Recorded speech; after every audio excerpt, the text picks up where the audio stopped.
nacimiento del patriota más grande de Cuba, José Martí. Pero no es de eso de lo que vamos a hablar. 28 de enero, hoy se está celebrando el Día de la Libertad en toda nuestra división norteamericana. Y nuestro mensaje de hoy tiene que ver con el asunto de la libertad religiosa. Por eso es que el título del mensaje es Los Adventistas, la ley seca y la intervención en la política. Y vamos a volver al versículo que es, ¿verdad?, la lectura bíblica que leyó nuestra hermana, Deuteronomio capítulo 30, versículo 19. Deuteronomio 30, 19. El Señor nos está diciendo aquí qué es lo que Él ha puesto delante de nosotros y quiere nuestra decisión.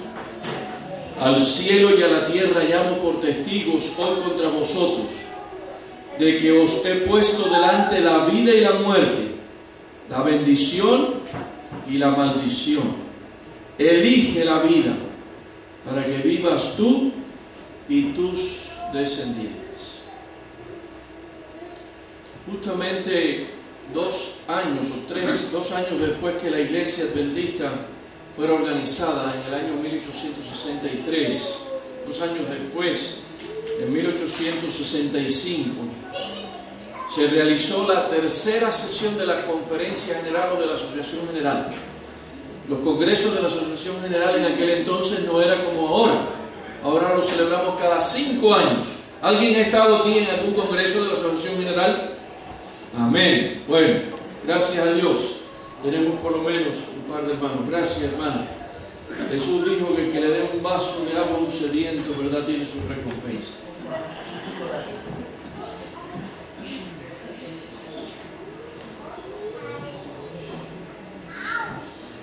Y si es fría como esta, la recompensa es doble.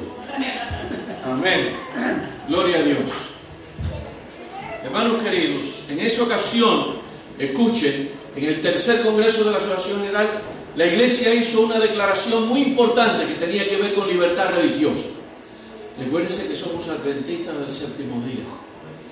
Y cuando se reúne la Asociación General, la sierva de Dios dijo que esa era la voz de Dios en las decisiones que toma el cuerpo mundial de la Iglesia.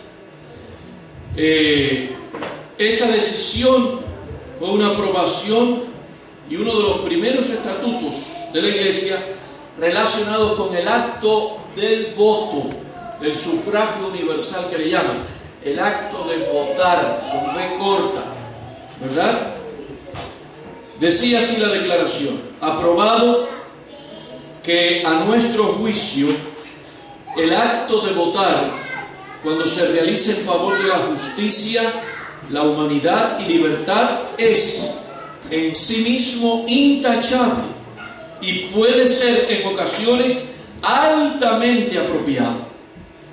Pero ejercer un voto que pueda fomentar crímenes tales como la intemperancia, insurrección y esclavitud, nosotros lo consideramos sumamente criminal a los ojos del cielo. No obstante, reprobamos cualquier participación en el espíritu de disensión. Esto se tomó un voto de la conferencia o de la Asociación General. ¿En qué año dije? 1865. Algunos de los primeros adventistas no estaban de acuerdo con que la gente votara, con que los adventistas votaran. Decían que no tenían que estar mezclados en asuntos de política. Pero una cosa es política y otra cosa es ejercer el voto. Una cosa es mala política y otra cosa es hacer buena política. Yo no sé si alguno de ustedes me podrá ayudar a encontrar un libro que alguien me dijo por ahí que hay un libro que se llama Jesús el Gran Político. ¿Bien? Entonces hay que por muchos partidos, muchos países, el partido cristiano fulano. Bien, Jesús es el gran político. La política en sí no es mala, es cómo se hace lo que la hace mala. La televisión en sí no es mala, es cómo se le usa. El internet en sí no es malo, es cómo se le usa.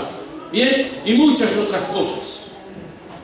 Pero la mayoría de los adventistas, y especialmente los líderes de la iglesia, sí apoyaban participar en movimientos políticos que estuvieran relacionados con áreas vitales, tales como la ley seca, también llamada la ley de la prohibición.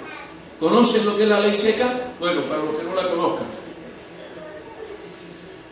fue en los años 20 que finalmente se llevó a cabo esta ley, que desde el año 1830, 40 años luchando para que se pusiera una ley que prohibiera la venta de alcohol. Como ustedes ven al cochinito ese, el cerdito, ¿verdad?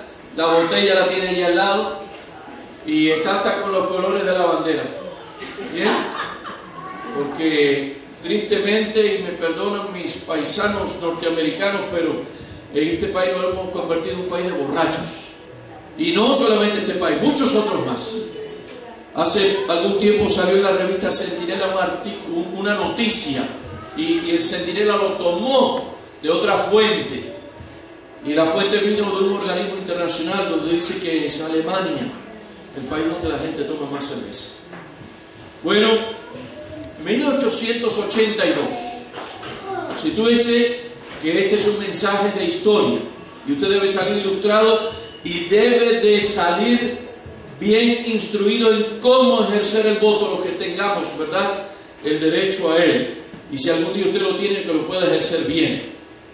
17 años después de la tercera sesión de la Asociación General, el presidente de aquel entonces, el pastor Butler, escribió un artículo muy bien balanceado acerca de este asunto del voto, y él señalaba que él había estado tan involucrado en la política que se alejó hasta un poco del Señor, y advertía acerca de este peligro de involucrarse tanto en la política que usted se aleje de Dios.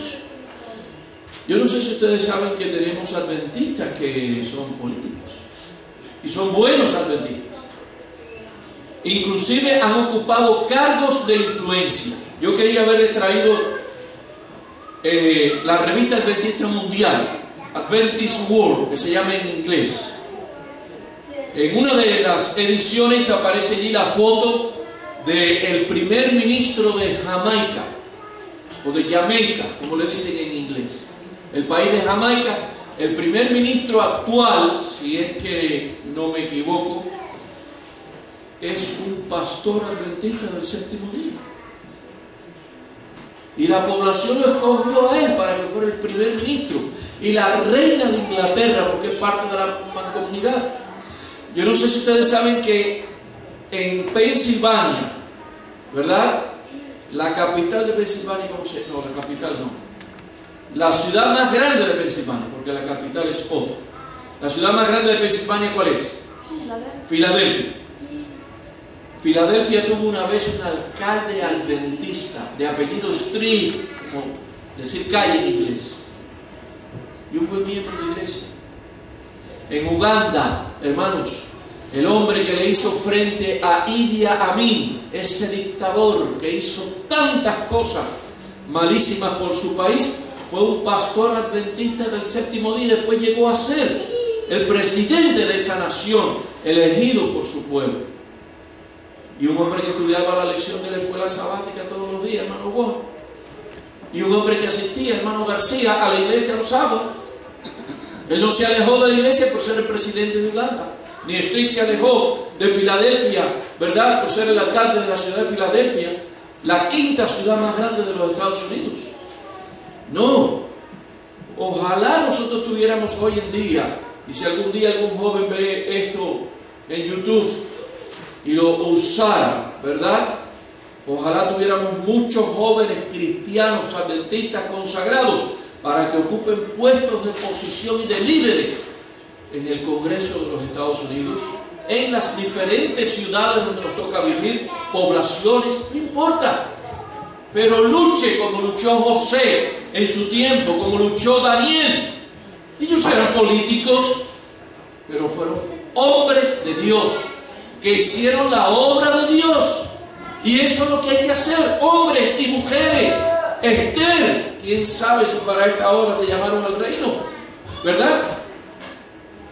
El primer concurso de Miss Universo lo ganó una cristiana, se llamaba Esther. Sí, porque allí le trajeron al rey, mira, esta muchacha va, si no te hace caso, vamos a ver todas las muchachas hermosas que hay aquí. Y parece que era un botellón de Coca-Cola gigante. Bien, cara hermosa, ojo bonito, todo, ¿verdad? Se ganó el primer Miss Universo. Pero Dios la puso allí para que salvara a su pueblo. Hasta el día de hoy, los hermanos judíos celebran, ¿verdad?, la fiesta del Purim, cuando Dios salvó a su pueblo de un genocidio. Hermanos queridos, en el artículo del pastor Butler, oigan lo que él dice. Esperamos que cada adventista del séptimo día que pueda votar en el estado, se refería a Iowa, lo haga a favor de esta ley, de la ley seca, de la ley de la prohibición del alcohol, y aliente o persuada a toda persona quien pueda influenciar en forma honorable a hacer lo mismo. Así escribió el presidente de la Conferencia General. Otro artículo publicado en la Adventist Review en 1891. Estamos viviendo bajo una monarquía absoluta, decían. Lo único que podemos hacer es orar, pero en esta república se nos ha dado un instrumento con el cual podemos apoyar nuestras oraciones. ¿Cuál es ese instrumento? El derecho al voto. Y hermanos, esto viene muy bien. Yo no sé si los hermanos de allí del Departamento de Libertad Religiosa lo prepararon adrede, ¿verdad? O intencionalmente, vamos a decir, como decíamos en las lecciones, ¿verdad?, que estudiamos, intencionalmente en este año de elecciones. ¿Saben? Jesús dijo, dad a César lo que es de César y a Dios lo que es de Dios. Bueno, para el César es el voto. Yo no le estoy diciendo vote por fulano, por este partido, por aquel, por el otro, porque eso sería alterar la ética cristiana y la ética ministerial adventista. Ningún pastor adventista debe estar usando el púlpito para promover ningún candidato.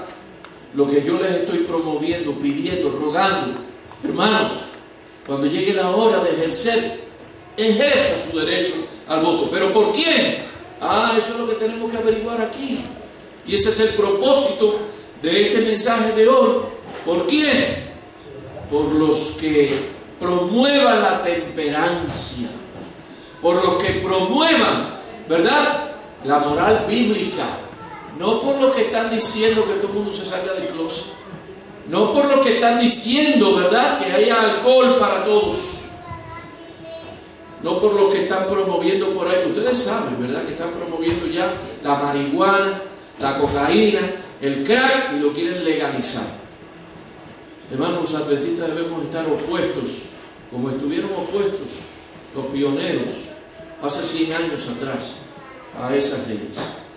Hombres intemperantes han estado hoy en la oficina, oigan esto, fue una noticia, hablando adulonamente su aprobación a la negativa de votar de los observadores del sábado, como también su esperanza de que se han de mantener firmes en su posición, y al igual que los cuáqueros no van a emitir su voto. No solamente los cuáqueros, yo no sé si habrán cambiado la iglesia cuáquera, pero yo conozco otra iglesia que también dice que que los cristianos no debemos votar. No, hermano, la Biblia no prohíbe eso en ninguna parte. Esas son invenciones humanas.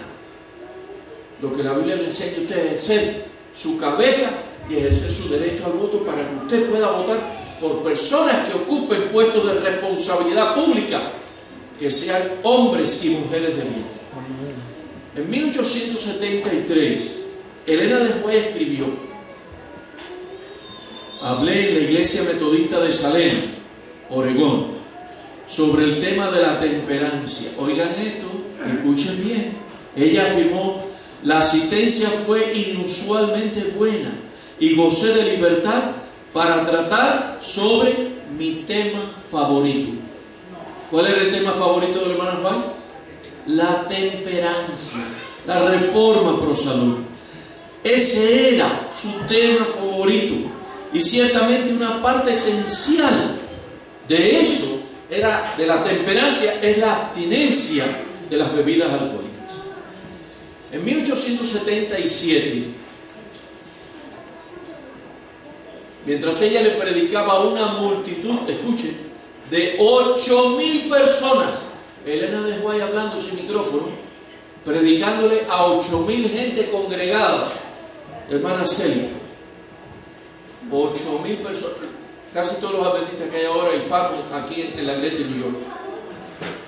Bien, y ella dice que ella y el pastor Wagner expandieron más que los demás sobre el tema de la temperancia. Rastreamos el origen de la intemperancia que prevalece en el hogar, la mesa familiar y la complacencia del apetito en los niños. La gran obra de la reforma provocada por la temperancia debe comenzar en el hogar para que tenga un éxito completo. Y la intemperancia comienza también en el hogar, porque hay padres, y esto es ilegal hacerlo.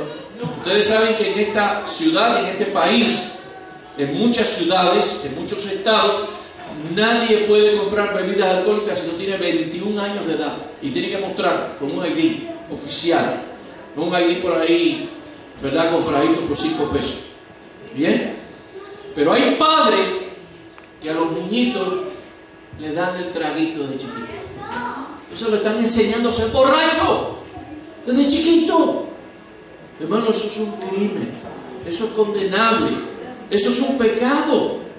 ¿Por qué? Porque no les enseñamos a comer zanahoria y celery, ¿verdad? ¿Por qué no les enseñamos las cosas buenas? ¿Se acuerdan lo que dice Isaías? ¡Ay! De los que a lo bueno llaman malo. Ah, sí, que tome servicio para que sea hombre. Ah, sí. Y si se come una zanahoria, no. No, hermanos queridos, no comete ese error. Nunca le dé bebidas alcohólicas a sus hijos. No la tenga en el hogar. La audacia con que la hermana White defendió este asunto de la ley seca es admirable. Por ejemplo, en 1880 ella escribió: los hombres intemperantes no deben ser colocados en puestos de confianza por el voto del pueblo. Y aquí está la parte importante. Usted debe votar, pero debe votar por los que promueven la temperancia, por los que la afirman igual que usted, por los que creen igual que usted. Y ella continúa expresando sus opiniones más directas sobre votar en favor de la ley seca. ¿Debemos votar a favor de la prohibición?, preguntaba ella. Sí, a toda persona en todas partes, replico. Y quizás yo asombre a algunos de ustedes si digo, oigan lo que digo, oigan qué audacia, oigan qué convencida estaba la hermana White. Dice: si el voto tenemos que hacerlo hasta el sábado, yo lo apruebo, decía ella. Si no pueden hacerlo otro día, voten el sábado a favor de la prohibición. Pocos meses después, en 1881, ella escribió otro destacado mensaje con relación a la prohibición o la ley seca, ¿verdad? La ley para popularizar y para dejar el comercio del alcohol. La parálisis moral que domina la sociedad tiene una causa. Las leyes sostienen un mal que mina sus mismos fundamentos. El mal al que se refería era la legalización de las bebidas alcohólicas.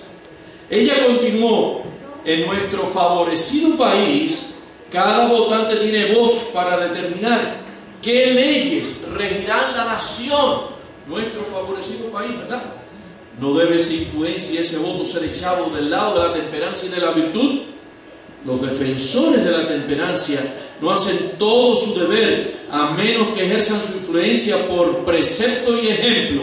Y ella dice, de viva voz, con la pluma y el voto a favor de la prohibición y la abstinencia total.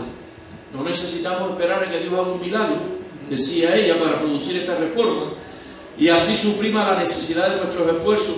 Nosotros mismos debemos trabarnos en lucha contra este gigantesco enemigo, refiriéndose al alcohol, haciendo nuestro lema: no transigiremos ni cejaremos en nuestros esfuerzos antes de obtener la victoria. Ella estaba urgiendo a la gente a que votaran a favor de la ley seca. No solamente ella, muchos dirigentes religiosos de sus días lo hicieron. Finalmente ella no vivió para ver cuándo aprobaron la ley seca. Ustedes saben, fue como yo les dije en la escuela sabática, se estuvo pues discutiendo, se pasó por el Congreso en el año 19 Y la ley se hizo efectiva el 1 de enero. Se le llamó la enmienda 18 a la Constitución de los Estados Unidos. 1 de enero de 1920 se firmó la ley. Y el hermano White había muerto hacía 5 años, y él murió en el 15. Pero ¿sabe qué, hermanos? A los 13 años, en el año 1933, del 20 al 33, quitaron la ley seca. ¿Por qué la quitaron? Por los intereses. Por los intereses. Los intereses económicos. Pero también el país pensó que la ley seca más bien había hecho que hubiera mucha especulación y mucha destilería ilegal. Y la gente seguía bebiendo, algunos hasta viajaban. Recientemente, coincidentemente, yo escuché a un señor hablando en Radio Guado esta semana, donde mencionaba que los americanos en los años 20 les gustaba viajar mucho para Cuba, porque en Cuba no había ley seca, y ellos iban allá a emborrachar y a tomarse su traguito. ¿Bien? Mientras que aquí estaba eso. Resultó que la iglesia en pleno congreso le hizo una carta, como otro voto, al entonces presidente de los Estados Unidos, de apellido Hoover, H-O-O-V-E-R, Hoover, y le reafirmaba que ellos estaban a favor de la prohibición. Pero en ese entonces estaba en campaña, era un año de campaña, el año 1932, y el Partido Demócrata, con Franklin Delano Roosevelt a la cabeza, empezó a promover que si él salía de presidente, iba a quitar la ley. ¿Y saben? Ganó él. Porque el mal tristemente ganó. Y Roosevelt fue un gran presidente. Por eso es que tiene el nombre del FDR, Drive, ¿verdad? Franklin Delano Roosevelt, en honor a ese presidente. Desde niño yo me acostumbré a ver la estatua de Roosevelt en un parquecito donde yo jugaba, allá en mi tierra natal, en Pinar del Río, Cuba. Claro, cuando vinieron los demás gobernantes, lo primero que hicieron fue meter la bulldoza y tumbaron allí y me quitaron la estatua que tenía de Roosevelt.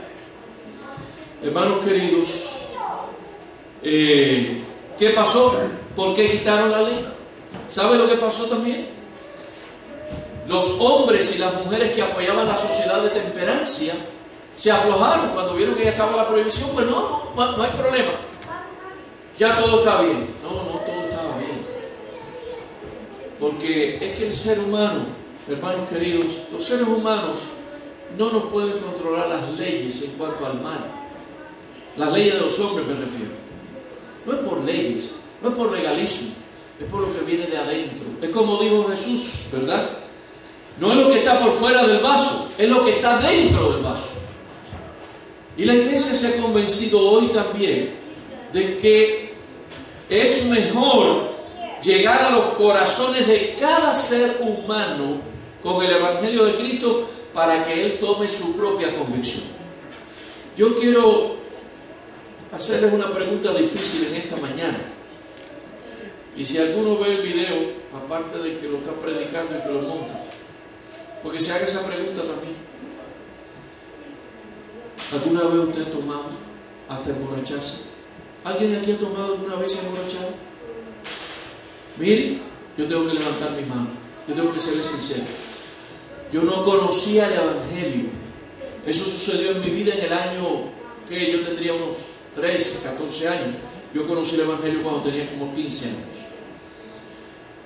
Y hermanos, me emborraché con 4 cervecitas nada más.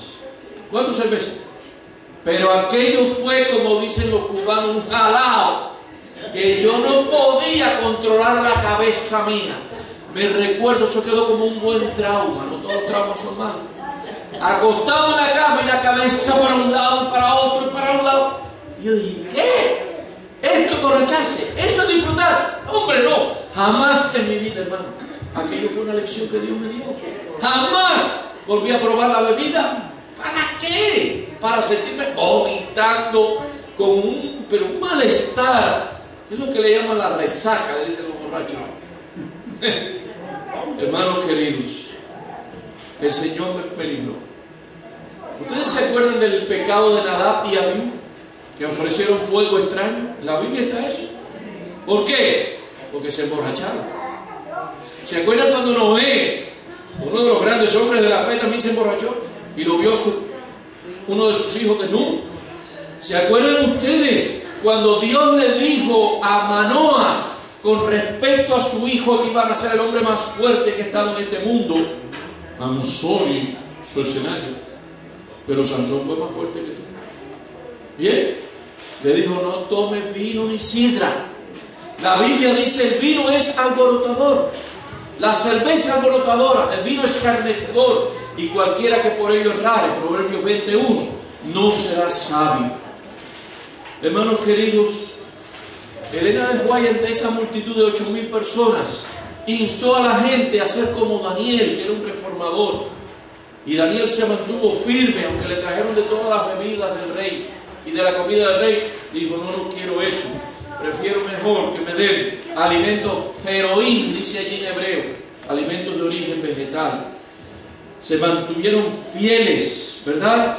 Procure cada cristiano que su ejemplo e influencia estén de parte de la reforma. Después ella presentó una apelación específica a los pastores y les dijo: sean fieles los ministros del Evangelio en hacer sonar la amonestación a la gente. ¿Desde cuándo usted no cantaba el himno 527? ¿Cuántos lo conocieron hoy por primera vez? A ver, levanten la mano. Primera vez, llevan años en la iglesia. Nadie habla de eso. Es que ya damos por sentado que aquí nadie toma. No, hermanos, tenemos que hacer conciencia a nuestra familia. Yo quiero decirles algo. Mi esposa y yo hemos sufrido, porque muy cerca de nosotros hay familiares que son alcohólicos. Yo le contaba a alguien esta semana que una de las veces que mi esposa estuvo más tiempo lejos de mí, fueron como 2 meses, 3. Ella tuvo que ir a Chicago a atender a un hermano de crianza de ella. Se puso grave y finalmente murió después de 2 meses de cuidado. ¿Sabe por qué? Murió a los 57 años. Porque desde los 13 o 14 años estaba empinando el codo, como dice por ahí. Y a pesar de tenerlo en nuestra casa, a pesar de que yo le saqué las botellas de cerveza del refrigerador de mi casa, le dije: no, aquí no. Y le hablábamos del Evangelio, le llevábamos a la iglesia y tratamos, y no quiso. Y Dios no nos coge por el cuello, hermanos. Dios no obliga a nadie. Dios no es Dios de obligación. Dios es, como decía la lección esta mañana, de gracia. Dios te llama, como dice Deuteronomio: yo te pongo hoy la vida y la muerte, escoge pues la vida para que viva tú y tus hijos. Hermanos queridos, yo tengo que ir acabando. Aquí hay muchas cosas más para decir, pero yo tengo que decirles algo. ¿Qué puedo hacer yo ahora? Usted y yo, nuestra pequeña iglesita de Long Beach, ¿qué podemos hacer a favor de la temperancia, a favor de la libertad, ¿verdad?, religiosa en este país? Bueno, podemos hacer una cosa muy interesante, muy práctica y poco costosa. Miren, ustedes tienen ahí un folletito que yo pedí que repartieran. ¿Lo tienen? ¿Verdad? Ya está repartido el folletito. Dice aquí: un mundo de posibilidades. Ese folletico, cuando usted lo abre, tiene un sobre. Y ahí está el sobre y habla de unas cantidades astronómicas para nosotros, ¿verdad? Donaciones de $1,000, de $500, de $60. Solamente yo lo que quisiera es que todo el que pueda, ¿verdad?, llene la casilla que diga allí otro. Y lo que hay que poner son $6 para pagarse usted un año de la suscripción Liberty. Esa revista sale en inglés nada más, pero usted quizás no la necesite ni quiera leerla. ¿Sabe lo que se propone la revista Liberty? Es que usted nos ayude para que ellos se encargan de hacerla llegar a los legisladores, a los abogados, a los jueces, a los fiscales, a los alcaldes. Ellos se la mandan. Miren, ahí están los testimonios, léanlo después por atrás, de personas que reciben la revista Liberty gratis para ellos, pero porque nosotros la estamos pagando. ¿Qué es lo que tenemos que hacer? Hermano, aunque sea una suscripción, pague al año $6. Quítese la pizza de esta semana. Quítese el McDonald's si se lo tiene que quitar. Deje de comerse el Burger King ese grandísimo que usted se come, ¿verdad? Si es que tiene que hacer ese sacrificio. O si no, deje de comprárselo, no sé, porque usted le dice $6. Pero paguemos. Yo diría que de esta iglesia por lo menos 5 suscripciones debieran salir, hermano. Cuidamos 10, para que la revista pueda llegar a las personas que lo necesitan, ¿verdad? Para que la revista pueda hacer su obra. Unos pocos años después que la hermana White escribiera el libro Ministerio de Curación, ella apeló a la iglesia para que participara activamente en ese movimiento de reforma. ¿Sabe qué, hermanos? Todavía hoy al Estado, al gobierno estatal, local, federal, le cuesta millones de dólares. Y la hermana Gloria, que es enfermera, quizás pueda testificar de eso. Millones de dólares se gastan en atender y en rehabilitar a personas que tienen que ver con el ron y la bebida. Eso no es verdad, hermano. Millones se gastan. Lo pusieron para recaudar más impuestos, pero ahora los impuestos no alcanzan. Es como el impuesto que le pusieron al cigarro. Sí, mucho impuesto para el cigarro, pero lo mejor es que la gente deje de fumar, deje de beber, y van a tener mejor salud, y no van a ser una carga pública como lo son los que beben, los que fuman. Cuando usted contrae cáncer, ¿usted sabe cuánto cuesta el tratamiento de cáncer? ¿Cuánto cuesta eso, estar en un hospital días y días y días y días y noches? Millones de dólares, hermanos. Tan sencillo decir no. Yo quiero dejar esto. Quiero decirles, cuando yo conocí el Evangelio, yo también fumé. Y el último cigarro me lo fumé escondido de mí mismo. Siempre lo digo así, porque ya me daba vergüenza verme fumando. Y los que me quedaron en la cajetilla, los cogí y los metí en el toilet y alé la cadena. Ahí sí que viene bien lo de alar la cadena, ¿sabes? Porque era una cadena larga así. Todavía en la casa nosotros, el floor sheet, ¿verdad? Todavía mi esposa me dice, no te olvides de alar la cadena. ¿Qué cadena ni cadena? Si ya no hay cadena, nada más que darle una manillita allí. Pero es la costumbre de nuestra niñez. Ella y yo nos criamos con eso de... ¿Cuántos se criaron con la cadena? Hay algunos aquí todavía, los que pasan de los 50, por no decirles más. Hermanos queridos, vuelvo a leer Deuteronomio 30:19. Al cielo y a la tierra llamo por testigo hoy contra vosotros, de que os he puesto delante la vida y la muerte, la bendición y la maldición. Elige la vida para que vivas tú y tus descendientes. Que el Señor nos ayude para ser verdaderos reformadores en esto de la temperancia y ejercer nuestro derecho al voto en favor de los candidatos que defiendan la causa de la temperancia también. Bendiciones para todos. Amén.